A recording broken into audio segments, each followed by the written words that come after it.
Welcome to OreoOlive.com.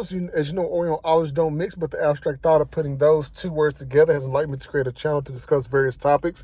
On today's episode, what I want to talk to you about is why do people eat at American restaurants traveling internationally?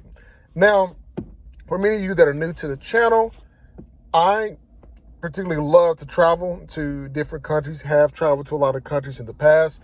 And one rule that I've always made since I can remember traveling to the very first country that I've been to is I made sure I made a conscious effort to not eat at any American establishments going over to other countries. So let me break it down in what I mean by that. So of course, when you first go to a country that you've never been to, it's very scary to venture out and try food outside of what you're normally seeing. So one of the first things that I did is I ended up going to, I think it was McDonald's the first time.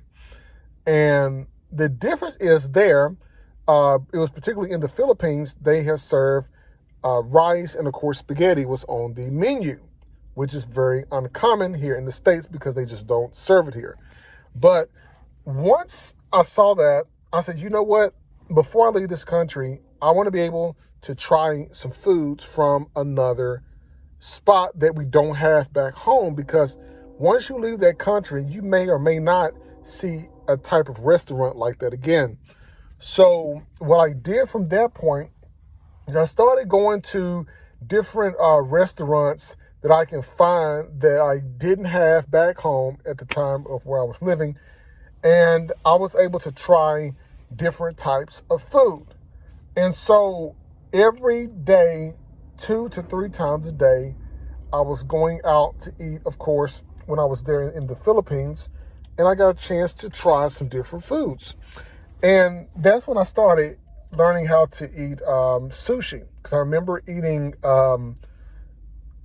both cooked and uncooked sashimi, as I remember trying that first, and that was a little bit hard to get down, but it ended up being okay because I actually like sushi to this day.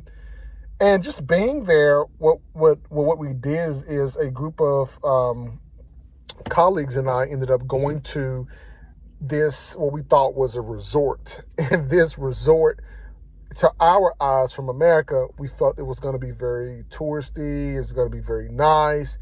And what ended up happening is it ended up being totally opposite of that. We was on this very beautiful beach, and at that beautiful beach, it was literally a tiki hut with a hardwood floor. And all of us had I think the 3 of us guys actually ended up sharing one. And we had these little mats that you used to have in kindergarten, and we ended up having to sleep on the floor. And then the crazy thing is the bathroom and the shower was outside in another little hut-looking building, and the shower was above the toilet, which was crazy. But what we got was the experience. We learned how to surf. Just being we was about 5 to 6 hours away from downtown Makati. But just being there for a couple of months, I got a chance to try different kinds of foods and things like that. So what I'm going to do is I'm going to do a part 2 of this video, and I'm going to pull up some of the pictures that I had taken just so you all can see it. And I'm going to try to outline some of the places, if I can remember, where we went to, and some places I walked off on my own to try. But it was a very, very nice work vacation kind of thing.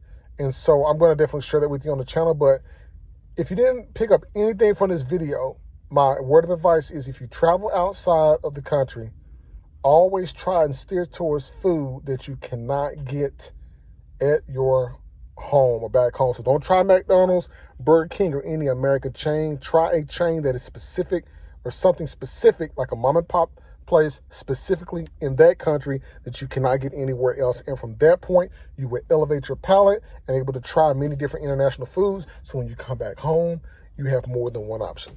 So like, listen, subscribe, OreoOlive.com. Looking forward to bringing more travel tips to you soon.